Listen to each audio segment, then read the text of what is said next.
On today's edition of Blue Collar Elk Hunting, you are about to hear an audio edition show recorded at the International Sportsman's Expo in Denver with my friend Tom Diesling. Y'all, between Tom and myself, you're looking at over 80 years of elk hunting experience. Tom is a call manufacturer, he's an instructor, professional elk caller, and the man is a killer in the elk woods. And if you look at how he's passed down his skill set to his son and daughter, you'll know exactly why they have become world champions themselves. So y'all, pull up a chair, adjust your volume just right, and welcome to a special edition of Blue Collar Elk Hunting. Welcome to Blue Collar Elk Hunting, brought to you by ElkBros.com, with your host and elk hunting coach, Joe Gilligan. You want to hunt elk? They live to hunt elk. Their goal is to share with you what they have learned grinding it out for over 35 seasons, doing what they love. So come on into camp and set a spell. Welcome to Blue Collar Elk Hunters.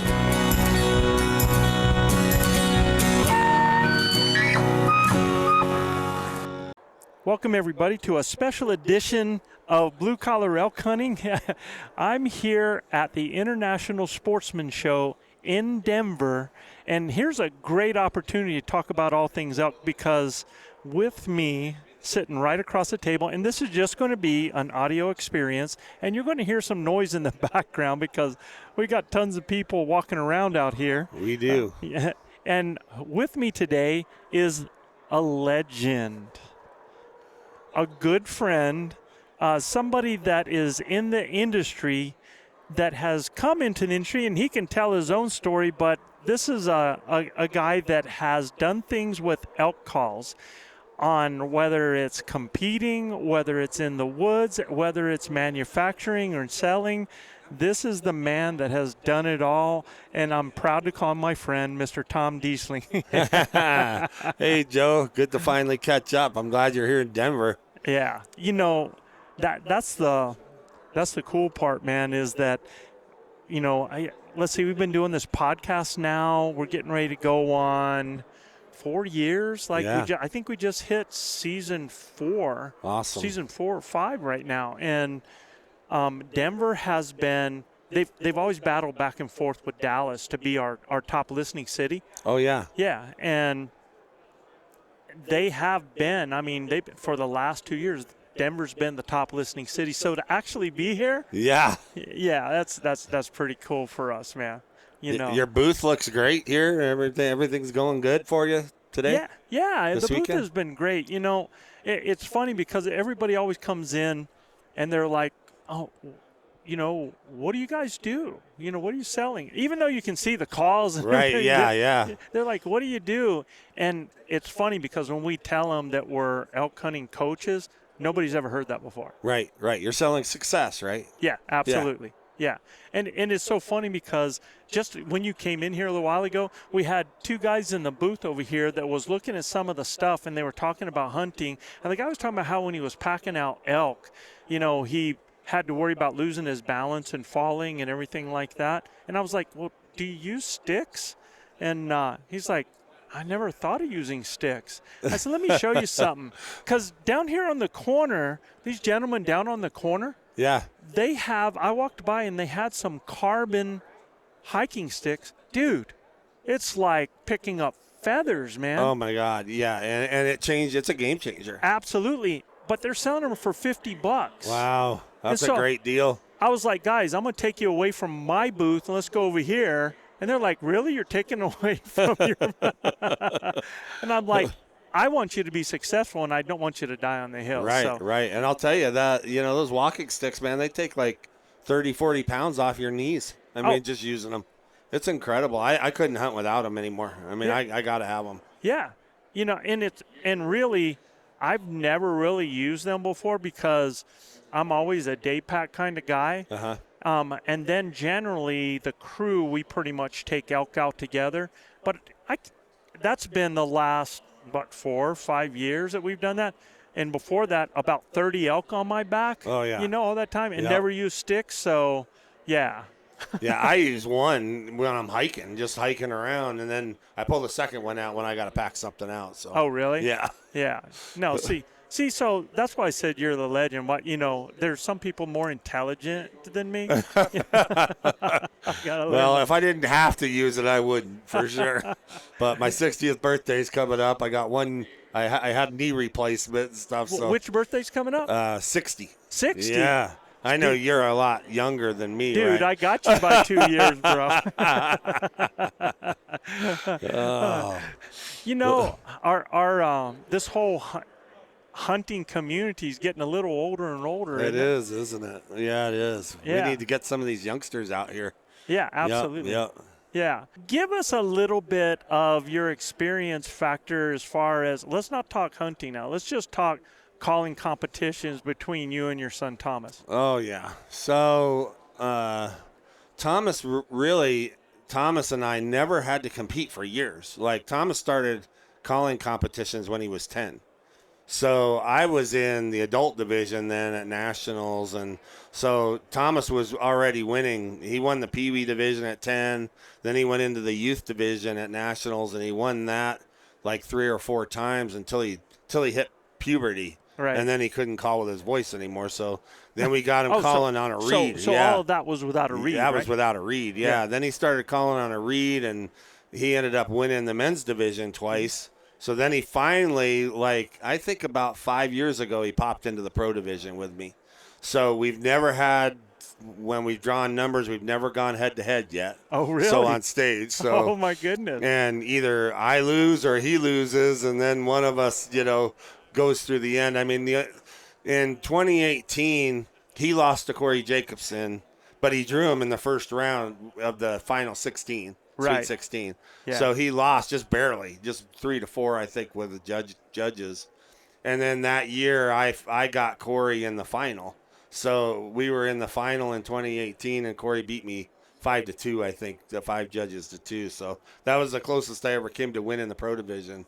That finals was in 2018. Okay, so I know Corey. Yeah. And yeah. what a great person. Yeah. Right. Oh, of course, yeah. He's a great guy. And he's been doing it forever. Yep.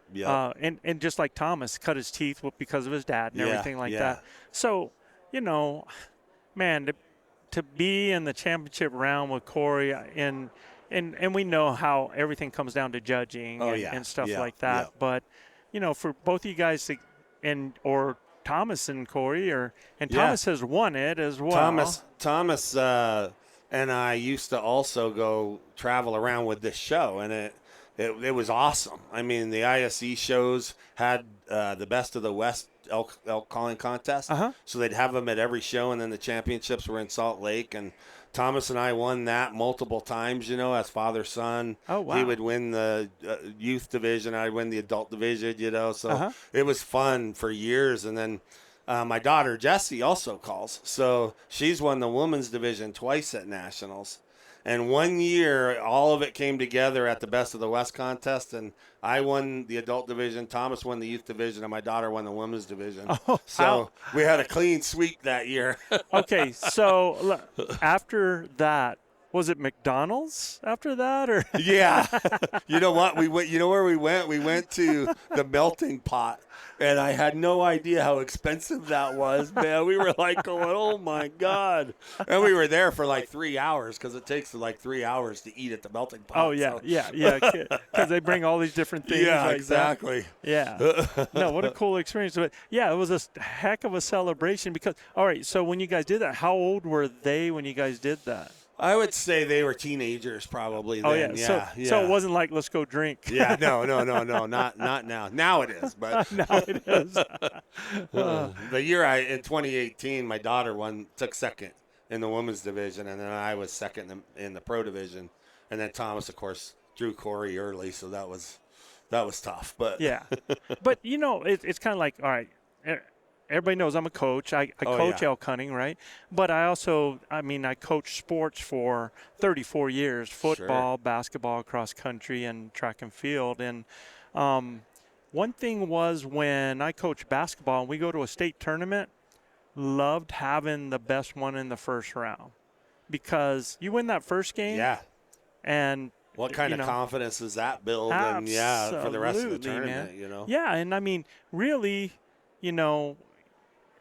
nobody's got a chance to look at each other at that point, and it's just get after it and see what happens. So, yeah. no, I mean, I think it'd be great to draw Corey in the first round. And poor Corey, man, he's got a target on his back. He does. And, And, so.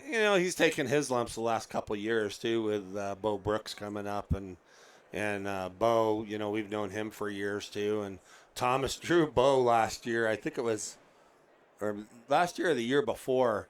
Thomas drew Bo and barely lost. It was 4-3, Wow. And then Bo went on to beat Corey in the final. So Thomas is up there. And, what I found is Thomas, he's the kind of son that you want, the kind that follows in your footsteps, wants to hunt and fish, do everything that Dad wants to do. Yeah. But he's doing everything that I did, only better. He's just better at everything. So and how proud does that make I know, you? it's awesome. Yeah. Yeah, it's awesome. But sometimes it's hard to take too, But it is awesome. And now he's doing everything for me that I did for him, So, right. He takes care of me when we're up in the woods. He's putting me out front and calling for me, That's so the payoff. he's getting me across rivers instead of me carrying him on his shoulders. Wow. So, it's just awesome having a son like that and just being able to share that with him and my daughter too. I've actually, so I was the opposite as a dad. I had two daughters. Both of them shot the bow. My oldest daughter, Brittany, was an exceptional shot with a rifle, and she's taken elk with a rifle. So we've gotten to hunt together when she hit like high school and stuff like that. But I was way too selfish with my hunting time when they were younger, and that's the one thing that I kick myself in the butt about, And I tell parents now, I said if I had to do it all over again, like I have two granddaughters now. Right. I guarantee you every opportunity I have, and I don't know how many of those will be, but every opportunity I have, man, I'm taking them in the woods with me, and I think it's that youth, that age, that intensity, that drive, that competitiveness, because I was so driven to get animals and I had such limited time in the woods. Sure. But there's my excuses right there, right? But I tell people, man, just like what you said, is that it comes back around. Right.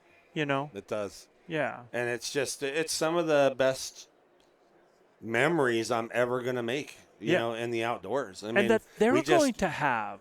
Oh, yeah, for sure. I'd say the last 4 years, really, you kind of follow us around and stuff on the internet and stuff. But, we've been blessed to draw some just awesome tags. Oh, you've had some incredible draws and tags.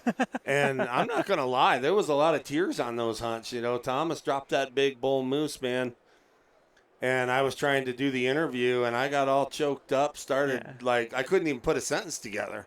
It just means so much to me and so much to him to share that experience together, And then I was able to shoot that sheep 2 years ago, and same thing.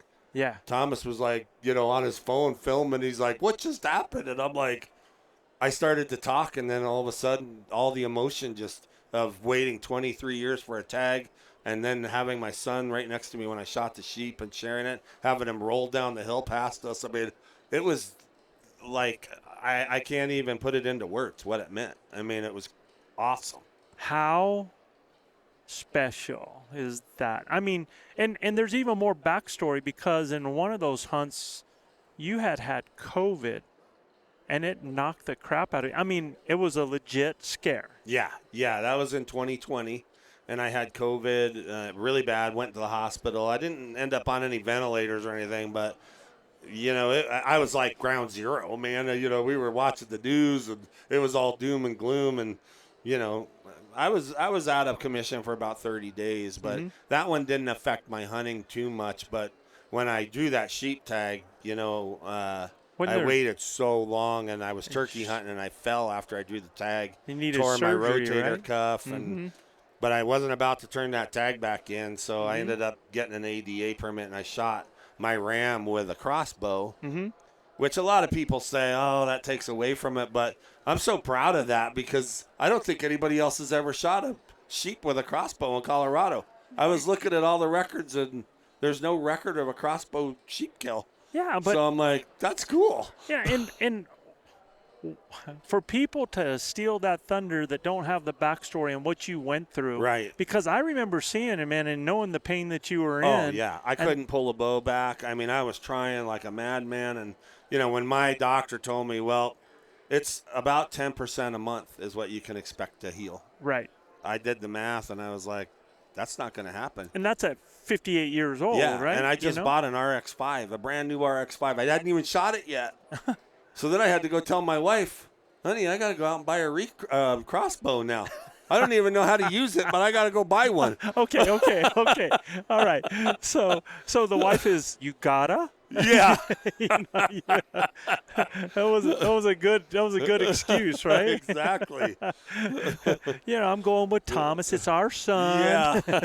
Exactly. Yeah, no, that's smart there, guy. That's smart. But, all joking aside, I mean, all the PT you were going – because still, you're taking a crossbow. I don't know if anybody's ever carried a crossbow, but it's not a light piece of equipment, and it's not easy to carry. No, not at all.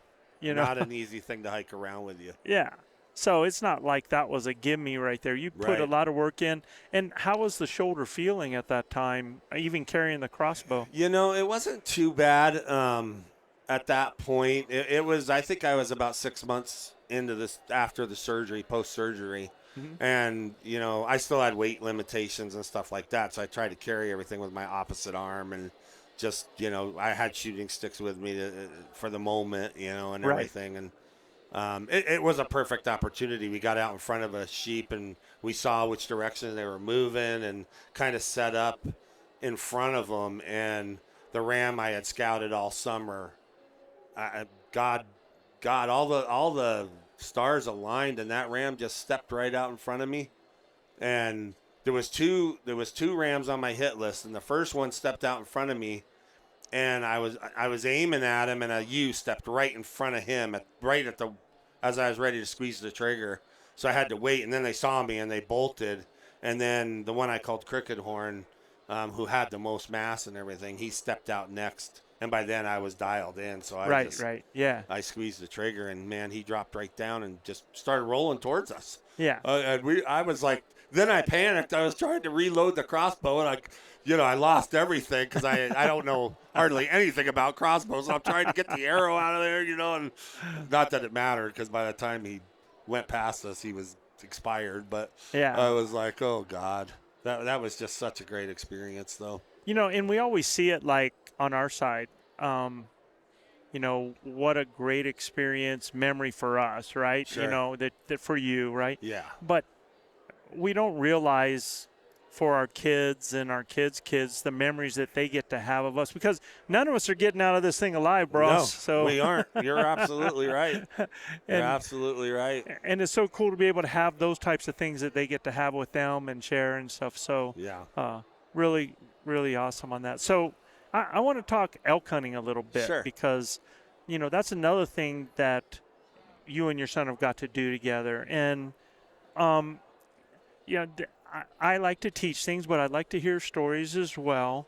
But, here at the Expo, I got to do some seminars. And, right. My first seminar was really about how people go into the woods already self-defeated, not really believing. You know what I mean? Right, yeah. And, when we start talking about helping people to be successful, it's like you and Thomas. I imagine every time you guys go into the woods, you go into the woods going, well, I'm just going to have fun, but if I go home without something, I mean, is that the attitude? I mean, how do you guys feel when you guys hit the woods? We're pretty serious. We're pretty confident that we're gonna succeed and kill something. I mean, most times when we go out, that's our attitude. It doesn't always happen, of course. No, it doesn't. It's elk hunting. Yeah, it's right? elk hunting, and typically maybe one of us will shoot one. Mm-hmm. And on a good year, right. On a not such good year, maybe we won't get the opportunity. Mm-hmm. But we're always into elk, and we love it. So it's still a successful hunt to us because we're enjoying it. Right. But we'd enjoy it a lot more when we get that elk on the ground, and it's successful. And does it eat at you when you don't fill a tag? It doesn't. eat at me. What eat at me sometimes is when I make a mistake or, I miss an opportunity, Right. or God forbid you wound something, in the Right. woods too. That's heartbreaking. But that's more what haunts me. Like I've got a elk that I shot. Gosh, it must be 20 years ago now, and it still haunts me. It was raining, one of those dark nights, but it was like right in the middle of the rut fest, and man. like we were down in there 6:30 in the afternoon, dark though because of the cloud cover, rain, but everything screaming, and I ended up shooting probably a 330 to 340 bull right in the crease. Hit him good, and he turned, broke the arrow off, it flipped out. We started tracking him, blood everywhere. He got up almost at one point. I was watching him through the binoculars, and he staggered, and I thought he was going to drop over, went into some dark timber, and then disappear. So we gave him, some time. Right. I felt great about the shot. Uh-huh. So 30 minutes, we're up there looking, good blood all the way up to the dark timber. He gets into the dark timber, and we can't figure out what direction he went. We looked and looked, circled. We were in there for days looking for that elk, and I never could find the elk. It just was one of those blood things. trail dried up? It just disappeared. And it wasn't like, it was transitioning from like aspens to just a patch of dark timber. Okay. So it wasn't like this vast amount of dark timber. Right. So he had to come out of the dark timber somewhere, and we couldn't locate it. I went back up there a week later looking for him, found bear tracks on what I could still see blood trail. That's the one that haunts me in my career of all the elk. So, like, I kind of, if you don't mind, want to dig in that a little bit, because I'm always talking to people about shot placement, right? Right. Because really, so what I coach is, and the things that I coach are not necessarily just to kill an animal, the spots that are going to kill an animal. I coach to shoot an animal to help recovery. Right. Right. So I really coach 2 holes, and I prep for that, because a lot of us, especially deer hunters, right, are taught, that golden triangle, to pop in that golden triangle, and that's an extremely lethal shot. But I still, by even hitting one in the heart, I've had an elk go over 400 yards, man. And it can be in a thick area, and if you lose blood, because what happens is when you shoot sometimes and you don't get a pass on that arrow sticking out, and especially if it's behind that shoulder, right, that animal runs, shears that arrow, and now it's bleeding internally, and now there's no blood and stuff like that, and it's going to die, right? It's absolutely going to die. Yeah, with a shot like that, absolutely. Yeah. So on that bull there, what was your aiming spot, and where did you end up hitting him? So normally I wouldn't push the crease, because I don't like doing that. I'd go a little further back than the crease, midway up, try to punch him through both lungs. Absolutely good. And I did veer to the right a little bit, but still didn't hit the blade. Just went right into the crease. Good penetration. And came up short that day. But you're right. I would have rather seen that arrow 3 or 4 inches back. From there. So did it punch all the way through? Did you get 2 holes on it? No, I don't think I did. I think I only got one lung, and because I got the half the arrow broke off, and I got that piece of the arrow. So half of the arrow was still in him. But so you didn't hit the shoulder blade on the onside? Maybe on the backside. I might have hit the shoulder. And stuck there, right? Yeah. Which would have caused him, like you said, to bleed internally. And so the other thing is the other thing that helps them. It doesn't really help them to live, but to go farther, is when you make that shot, it hits on the other side, that arrow's still in there, and that, skin's tight around it, so we're not deflating that animal, right? Right. So if you got both lungs, we don't have the total collapse. We got the bleeding that's happening in there, but they can still go, man, and now they're bleeding internally again. Yeah. Right? So One of the other things too that I saw one time, which was kind of an amazing thing to see, is my buddy. This was a kind of a funny story, because my brother was hunting with me, and he was over to my right. My buddy was over to the left, and we were calling this bull in, and he comes in on my brother's side, and my brother was just a terrible shot, So he shoots and hits the elk in the upper does he listen leg. to the podcast? No, Brian? I don't think he does. He lives in Florida now, but the arrow hit him above the knee of the elk, and it just went through the meat part of his leg. Yeah. Well, the bull spun around and took off running, and I bugled right after my brother shot. So he took off running, and then I bugled and cow called, and he stopped, and he turned back and he looked. So I did a few more cow calls, and he goes over to my left, and he walks 15 yards in front of my buddy who's on the left side of me. And he shoots it like right in the crease. Boom, goes right through it. Yeah. Well, the bull runs a little ways, I'd say about 40 yards, and stops on this hill, and he just stands there. And he's standing there for about 15 minutes. And then he just slowly walks over the hill. So I told my buddy, I go, well, where do you think you hit him? He goes, I hit him right in the crease. An arrow went right through him. We found the arrow and everything. Oh, we waited. It passed through arrow. Mm-hmm. So we go up there, and the elk's not there. And, I expect to find him dead right on the other side of the wall. Oh, yeah. And there's no blood. So we start working our way. We did a grid. So we spread out. We started going downhill because we figured the bull would go downhill. By now, we're an hour into this thing, and we get about halfway down this hill. That's waiting, the 30 minutes or whatever. Mm-hmm. We get about halfway down the hill, and I see the bull. And he's standing in front of me in dark timber, not moving. His head's down, but he's standing on his feet. Mm-hmm. So I pull back my bow, and I'm trying to get a lane. I didn't want to spook him, and I end up shooting and hitting the branch and making some noise, and the bull just turns and runs downhill. And then I hear a big crash. So at that point, I walked down to where he was standing, and there was a little blood. But then as I started going down the hill, there was just a floodgate of blood everywhere down the hill. And I missed the bull. So my thought was it must have somehow, because he didn't run hard right away, and he stood there, the blood kind of stayed in and clotted a little bit, and it wasn't coming out, which allowed him to live a little longer. But we took pictures of the in and out of that arrow, and we were just in awe that bull lived that long. That long, right. So they're a tough animal, man. Yeah, he probably didn't do enough. You said that he just walked off and over. He was pretty much walking, just real slow and like. So that's the difference. Timidly. He didn't blow it out like a lot of times you'll see. That'll help a lot of times. Yeah, it'll like blow up and we don't go through all the gruesome details, but it helps sometimes, right? Yeah. No, that's what a story that is. Sapo luck right there. Yeah, it was good. We found him. Everything was good on that one. Yeah, that's awesome. Yeah, so. Yeah, and the other thing, we talk about like the attitude, and it's cool. We got to talk about like shot placement right there, because I'm with you, dude. So I'm like mid-body, about 3-4 inches behind the crease. Yeah. Pop it through both lungs. That's if you have perfectly broad sight. There's one thing I tell people too, and we forget, we take things for granted that people understand these things, but like. I tell people, once you realize that you're going to shoot this animal, don't be looking at the head and the horns. Right. Look at the legs to determine how that animal's standing. Like if both front legs look like one leg, you definitely got a broadside shot, right? Yeah. And if you look at it and it doesn't, there's 12, 13 inches between the front leg and the back legs further back.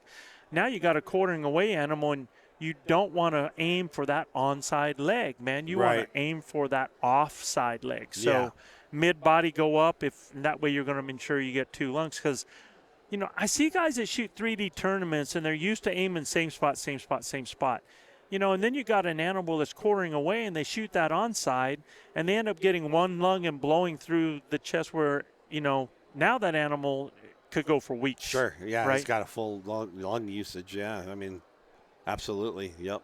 Yeah, so that whole shot placement thing, that's an important thing on that. Now, the other thing that I talked about, and I think the biggest, Tom, is that I asked people in the audience, I was like, how many of you are archery elk hunters? Well, we had just about everybody raise their hand in there. And then I said, how many of you plan on punching your tag this year? Again, and just about everybody raised their hand in there. And then I asked a question. I was like, how many of you are just okay callers?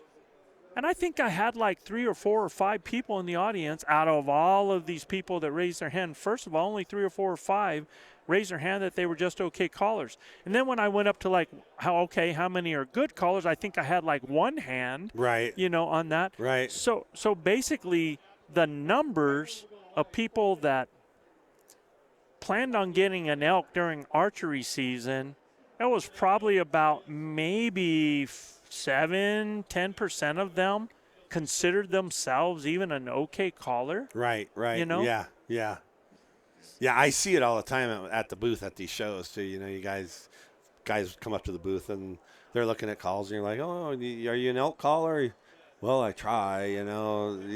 It's always kind of like that. Well, I'm not very good or whatever. Yeah. So I see that throughout the show too. Yeah.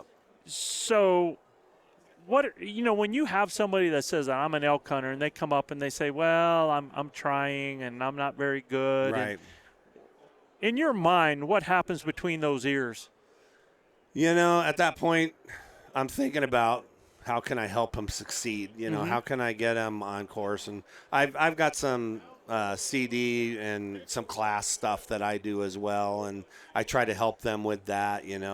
If they're really like serious about it and they're like, I want to, I'm really having trouble with my bugle or my grunt, I'll try to work with them a little bit right there even, if they're willing to do it, And I've had guys ask me, well, how do I get that deeper grunt, or things like specific things. I love working with people like that because I can help them, right then. I can help them right then. And it's so cool seeing the light bulb go on, right? Yeah. But most of the time, honestly, too, it's about selling product. So, I'm trying to sell them my instructional CD, which is going to really help them. Yep. And then a kit that has the right calls in it for them and the grunt tube and everything. Well, you wouldn't be making those products if you didn't think it'd help people be successful. Absolutely. Yep. So it's funny because I have people, I have my grunt tube and our calls here, and really I'm trying to sell people success. Right. Absolutely. And to get that success, you got to work for it. Even calling. Wait. I want you to say that again because I don't think they heard you in the back row. Yeah, I'm saying you got to work for it. You can't buy this kit and then, put the reed in your mouth a couple times and expect to be a world champion caller. Right. You got to put some effort in. You do it every day. Use that call in your car back and forth on your commute every single day. That's how we got good at it. It comes naturally to some people, but if you want to get really good at it and sound realistic and sound, take pride in the calling, you got to work at it. Mm-hmm. And a lot of people aren't willing to work at it, And look, they want that easy call. Give me that easy call that I can just blow on it. I always hear this. What's the one call I need? Right? Right. What's the one call I need? And, there is no silver bullet. Elk hunting is dynamic. Let's see. You're a world champion caller. Your son's a world champion caller. Your daughter's a world champion caller. So I imagine when you go out in the woods, you know exactly what to do every time, and they never, they never teach you a lesson. Yeah, I learn lessons still every time I go into the woods, Joe. And you know that too. I mean, no matter, I've been hunting elk since 1986. So I don't know how many years that is. It's a lot of years. It's going to be your 42nd season. Yeah. And I've probably killed 35 elk, So I've had pretty successful seasons. But there isn't one season that went by that I didn't learn something, Absolutely. And, not every elk's the same. I mean, you can't have a specific, I don't know, routine that you do that's going to work every time. Right. Because every elk is different. Every elk hears something different or maybe isn't in the mood today or, they're all different. So there's no magical it's thing. Funny because I can remember one year, it seems like you hit something that's pushing their buttons that season, right? Yep. I can remember one year the lost cow call just like being aces, Yeah. And you come out the following year like, oh, it was aces last year, and so you do that, and it's like, oh, it's not so much of an ace right now. Right. But, it's interesting because when we started hunting, like I'm trying to remember I think my first elk hunt probably was like around 84 or right around there, 83, right about the same time. And back in the 80s, I think you could have probably used the same call every time, right? And it was easier. We were lucky. We were lucky to have lived through the 80s the front to end. see how the elk reacted to a call, because it's a lot different today. Yeah. So really today you've got to have more tools in the toolbox. You got to have a little deeper knowledge. You can't be the same old rodeo. So I think today it's just more of a skill set, because it was kind of like being able to go out in the 80s and go, hey, and then like, yeah, here we are. Yeah. Yeah, those were the good old days for sure. Yeah, so I think that's another reason we are still learning lessons, because as it's going, some things are getting a little more difficult. Yeah, they're adjusting. The elk are even adjusting, and decoys. I mean, decoys is another thing that I've learned, that when an elk's coming in, it wants validation. Absolutely. So when it sees a decoy, it gets what I like to call a calming effect. Yep. All of a sudden, its ears, its whole posture changes. It relaxes a little bit more. It sees what it's hearing. Right. And it's a game changer. For me, that's been probably the biggest game changer over the last 10 years or so. So for me, it was that decoy. Same here. Like I started using, I can remember using the Montana in certain situations, because, it was cumbersome to set up. Right. Yeah. And a little heavy with the poles, and Yeah. And I still use it, but Yeah. It got to the point I wouldn't carry the poles. I just use it for a pop out with a partner, right? Yeah. And here's an interesting effect with that is you think that they have to see the whole critter, but it's always better if they only see part of that decoy sometimes. Right. Because there was a headless decoy that came out, that first headless decoy, and I would string that between trees and stuff when it first came out.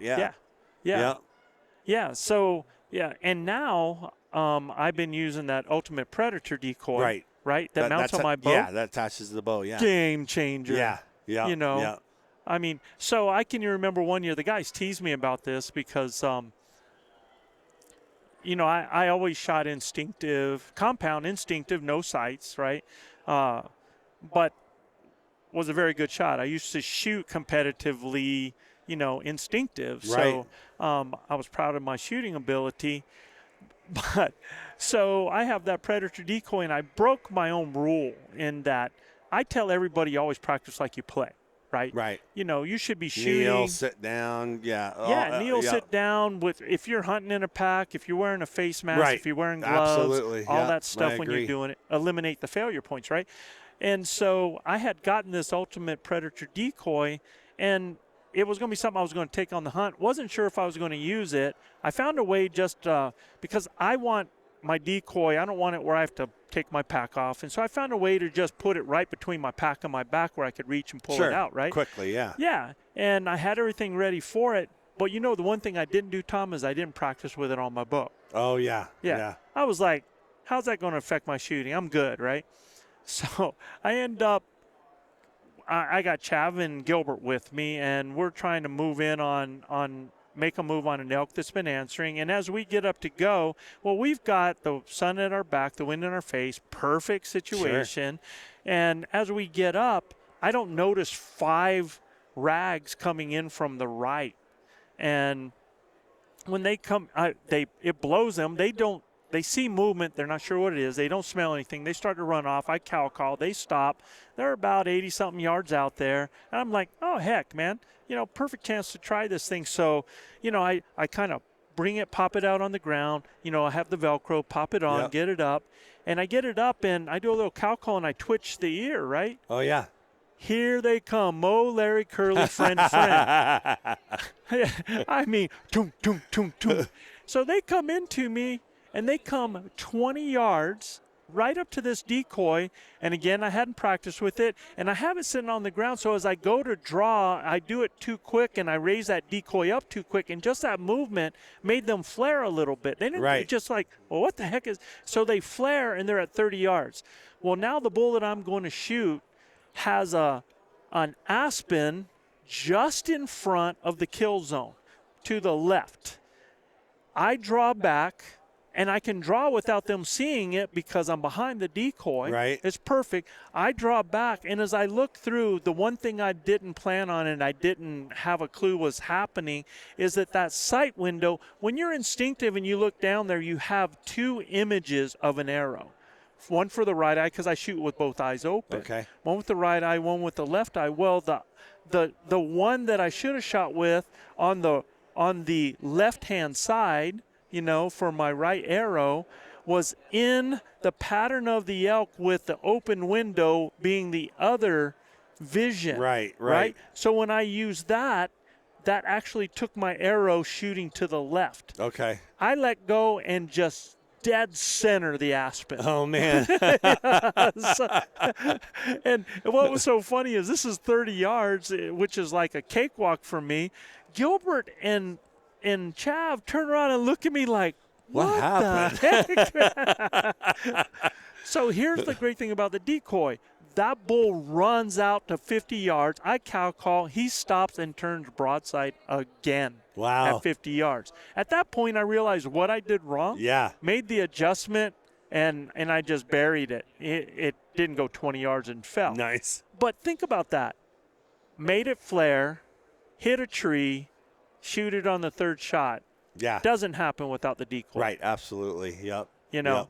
So yeah, I agree with you. The decoys have absolutely changed the game like that. They have, yeah. Have you tried that Ultimate Predator? I haven't, and I'm friends with Danny, Danny, the owner. Him and I always seem like we camp next to each other at the Colorado Bowhunters Jamboree. So we've had some good campfire nights out there, but I need to get me one of those for my bow. Yeah. I even use it pig hunting. I got the pig one from Oh, him. nice. So, yeah, that's a lot of fun. And guys using the antelope have had incredible Antelope success. decoy, great. Yeah. That's a great thing for antelope for sure. Yeah, it's awesome, man. So going back to the calling part of it there. Yeah. That Excuse me. needing tons of practice. I really, really think that and when I talk to people, I'm telling them you don't have to be a Tom Diesling. You don't have to be a world champion caller. But if you add to that repertoire, and what most people don't realize is that there are things that you can do that doesn't even have to happen with the reed. If you have a good cow call and you're able to change the length, the volume, the tone. So if you're doing chirps, mews, different directions, different lengths, and add some reality. Yeah, exactly. Yep. I one of the things I teach all the time in my instruction is a cow party. Right. Try to find ways to change the tone of your mews and your chirps and really try to sound like your 5-6 cows. Exactly. And it's really worked for me a lot over the years. Not every time, every year, but I've had more success with that than anything else. Yeah. I mean, it's just always, 70-80% of the time it works for me. It's good. There's going to be an elk. We might not know if it's going to be a spike, a bull, other cow, or something. But an elk's going to react to that. Exactly. And they don't always scream and bugle, but a lot of times they run in quiet sometimes, and surprise me. But I've killed a lot of elk off of that cow party thing. It's a great way. So one thing, I just gave a pro tip for this thing here too, and for the exact same thing when you're doing a cow party, I just tell people to think about, and they're almost the same definition sometimes, but rhythm, cadence, and character. In other words, when I'm talking about rhythm, it's even when I'm trying to sound like multiple bulls, like if I want to sound like there's a hot cow, sure, you do that by being multiple bulls. Well, that rhythm would be like how much of a certain tone on the front to what that middle sounds like in length to how you drop off. There's a rhythm to that. Right. And you can change that rhythm up so that it's not the same bull. Exactly. You can hit different pitches so it's not the same bull. You can do different emotions so not the same bull, right? Exactly, yeah. So same thing, so that where that cadence is like when people have a hoochie mama, instead of right? Yeah, same thing, yeah. To sound like that different group of cows, right? Exactly, yep. I think more pressure on the reed, a little higher note, maybe a lost calf over here. just something to create that illusion of 5 or 6 cows. And another trick I have, I get that bull bugling. I don't bugle back at him. I just get more excited with those cows. Those cows don't have a bull with them. Exactly. All of a sudden, man, they're on it. They're answering that bull right away, only with more excitement, quicker cow calls, louder cow calls, reaching out to that bull, answering him. And then pretty soon the bull bugles again. He's even closer.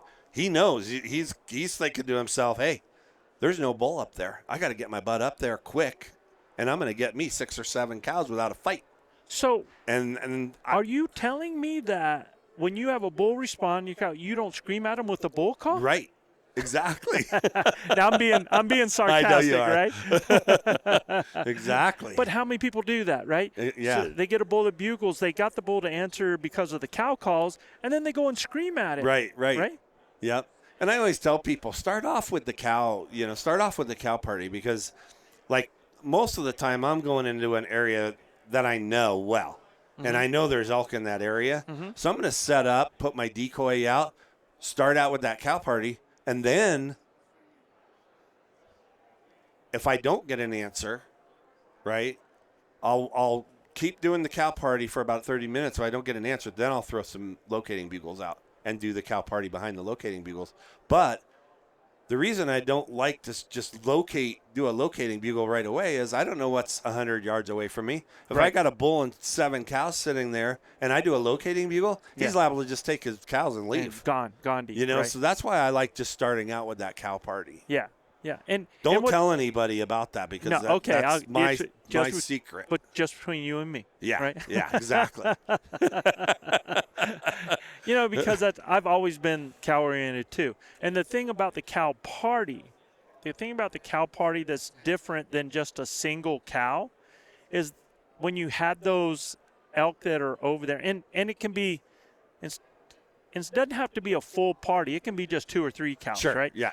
But when you have that single cow that gives out, and if you sound like a mature cow or something like that, and there is some cows, it doesn't have to be the bull that pushes them away. The lead cow can actually push them away, right? Yeah. So I think when they hear they're multiple usually cows, smarter than the bulls are anyway. So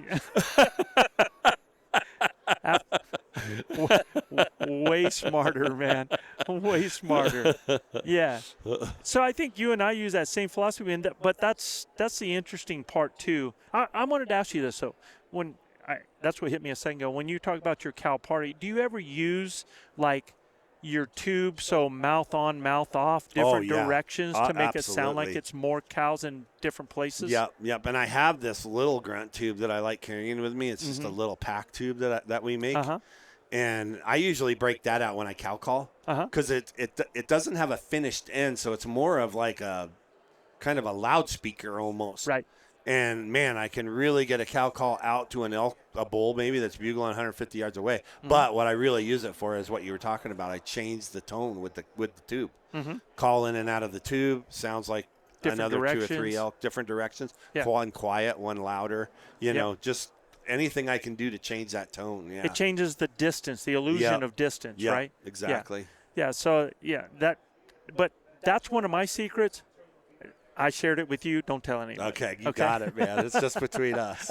But I think the main thing is people, if they learn that, if they practice those things, and if you can do a basic cow call, if you can do a basic bugle, then just by adding simple things like with your voice, you can do any doggone call there is, right? And I always tell people, some of the worst bugles I ever heard came from bulls. Right. So you don't really have to be a professional caller or, a world champion to call an elk in.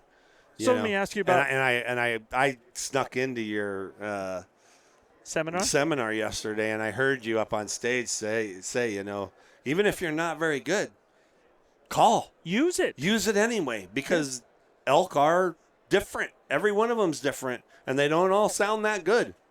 And I am a firm believer in that, Joe. I mean, you and I see eye to eye on that. I would be calling. Because it works. Too many people limit themselves because they don't think the tool they have is good enough. Right. Well, sometimes they're afraid. they're going to scare them or You're something. afraid that, but sometimes you got to take that Phillips screwdriver. It doesn't quite fit it, and you got to just use it, man. Exactly. You know what I mean?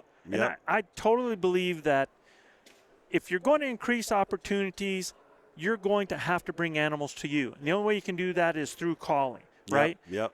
But understand, y'all that are listening to me and Tom, there are calls that you can use, such as raking, as rolling rocks, as huffs, just simple voice stuff that you can do out there as well, absolutely. Right? Yeah. You know, that's real effective. Yep. It's super effective. Like, you know, like you were talking about, let's say you have that bull that's coming into your cow party there, right? Yeah. Well, there could be a point where that bull stops and starts demanding for that cow to come to him. Right.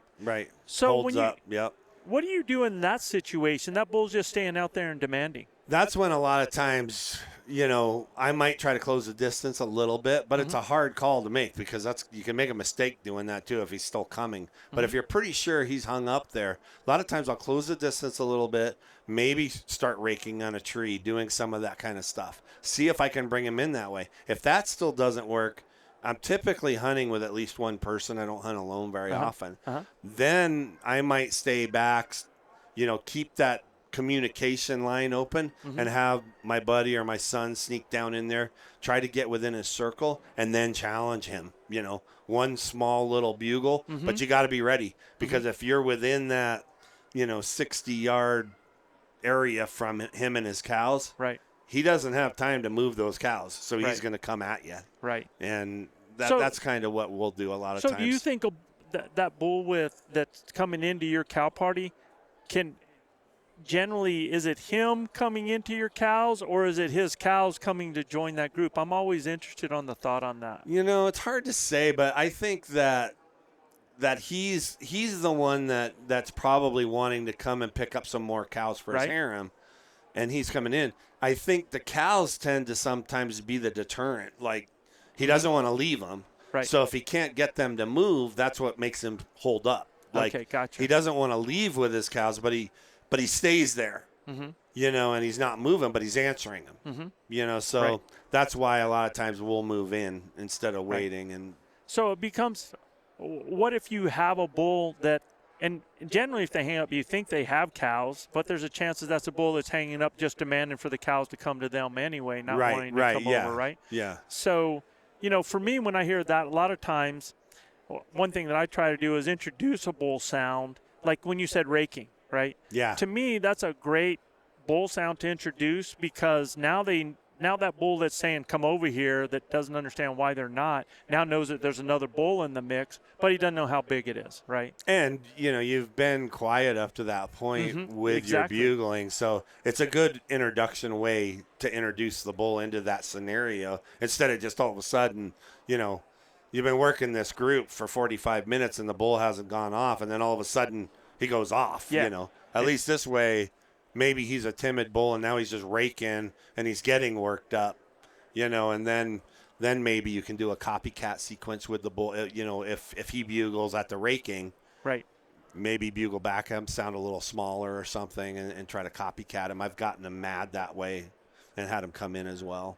No, that total sense. Now, one thing that I really want to get out in this before we get out of here is I've heard you do a lip ball bugle. Yeah. You know? Yeah. I mean, and dude, you are phenomenal, man. I mean, you sound so good. And so I imagine you use that just about every set when you're out there elk hunting out in the woods.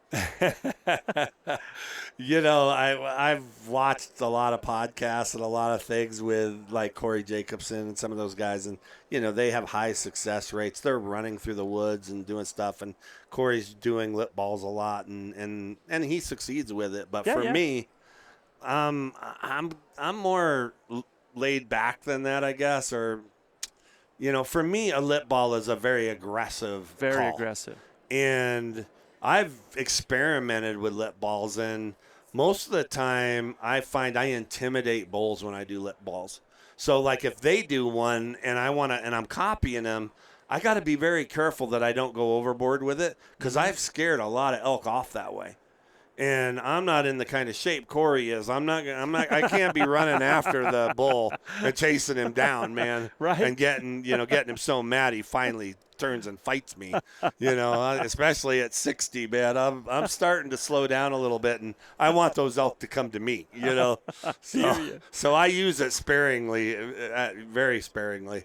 And I think I was kind of, apologize for being facetious a little bit there, but I think what I was trying to get across is I think I killed 36 bulls before I ever used a lip ball. Right. Right.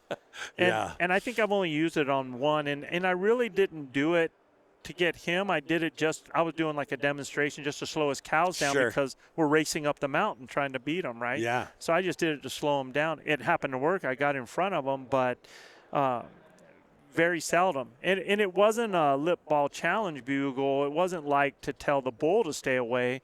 It was like more of a demonstration bugle to tell the cows, hey, come here, Right. I'm demonstrating for you. So just trying to give them I know how I can never really match a good mature bull. I can't sound that big. I don't think anybody can. Right. But maybe in that proximity I can get them just to slow down and listen a little bit. So that was the goal, right, when I did that. But I think so many people can get the same effect just with simple voice inflection. Oh, right? Yeah. Yeah.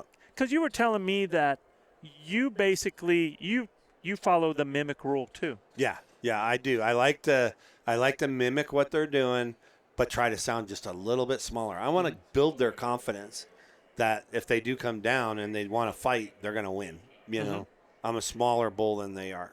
Yeah. So that's always been my philosophy over the years, but just between us. Yeah, just between us. Yeah, exactly. Tom, this has been awesome, man. Yeah. I've kept you from your booth. And, dude, you're just an incredible human being, man. Not only a great man, great elk hunter, great elk caller, you're just a great person. And it's always a pleasure to talk with you. And I appreciate you coming over to my seminar. I was like, man, if Tom's going to come listen, then I must be doing I feel the right. same way about you, Joe. And we had some fun times judging calling contests together and stuff. So there's a lot more of that in our future, I think. And yeah. So are you going to be at the Western Hunt Fest? I'm going to try to make at least a couple of those dates. I haven't looked at it seriously yet. I'm still laying out my whole schedule. We'll be at the Western Hunt Expo in Salt Lake in February. And then we'll be at the Mile High Fish and Hunting Expo at the Gaylord in Colorado in April. I think I might do the Laramie Sporting Goods Show up in Cheyenne. Right. I think we're going to have a calling contest up there. I'm going to run it and sponsor it and everything. So very cool, man. Yeah, and so I'm going to look at the rest of the summer. I've got the Camp for Kids, the Ted Nugent Camp for Kids that I usually help with up at the Bowhunter Jamboree, and we'll have a contest up there in July too. So it's shaping up to be busy, but I definitely want to make time to do at least 2 of those Western Hunt Fest deals. It's really fun, and I get to see you. Yeah, that's awesome, man. And there's such. I love the ideas behind their competitions that they have on that, and I just want to see those guys succeed. So I'm looking forward to helping them out. But all right, so for people that don't know as well, Tom, you do one-on-one coaching, teaching. I do, yeah, right? Yep, I do one-on-one calling classes.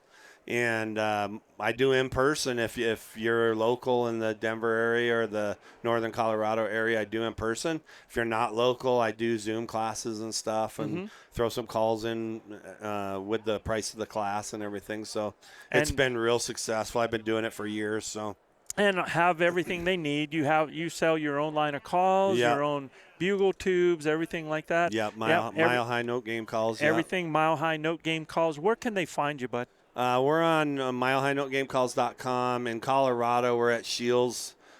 Shields carries us. Actually, Shields carries us in most of their elk states, so we're in most of those stores. And then the Jack's Sporting Goods stores in Colorado. And we're in a few. We're up in Casper, Wyoming at the Discount Sporting Goods store up there. Okay. And then quite a few archery shops and stuff. So And then, of course, our website, you can get anything you want on there. On the website, that's where they'd go if they wanted to purchase and schedule coaching with you, yeah, right? Exactly. Yeah. And I tell you what, people can't go wrong, man. Yeah. You know, that education pays off, man. Absolutely. It does. I always tell guys, you know, I'll see them, they'll come to the booth, and I'll start talking about my class, you know. Yeah. And they'll be like dressed out in Sitka gear, you know, and I'll be like, well, what kind of bow you shoot? No, top of the line Hoyt, you know, and you're running Sitka gear, and and then I'm like, so, you know, they're looking at my maybe my $50 kit that has the instruction, about calling in it, you know, and they're hemming and hawing about the $50. I'm like, dude, you got like $5,000 in gear here. Wouldn't you like to learn how to call for $50 so you can use it? You know, I'm like, so I here at this expo, we went and bought, you know, I bought 3 sandwiches, 3 small salads, 3 Gatorades, and it cost me $76. right? Man. So I'm like, you know. And you can take that $50 kit home with you. You know, you're going to lose those sandwiches here pretty quick. Absolutely, man. Buddy, thanks a lot. You bet, buddy. Thanks for having me on. Yeah, it was absolutely a pleasure. Yeah. I tell you what, y'all that are listening, you just had an incredible treat. I got to spend some time with Tom Diesling, and just an incredible guy with a lot of information. We have a lot of the same philosophies about things. So it was fun for me to reinforce some of that. But I even picked up a nugget or two, man, because I think when he was doing that, he was actually looking at his Onyx, and I saw a couple of his honey holes. That was my Decoy Onyx area. Okay. All right, guys, we'll see you on the next time. Hope you enjoyed this episode. Thanks a lot. Thanks, guys.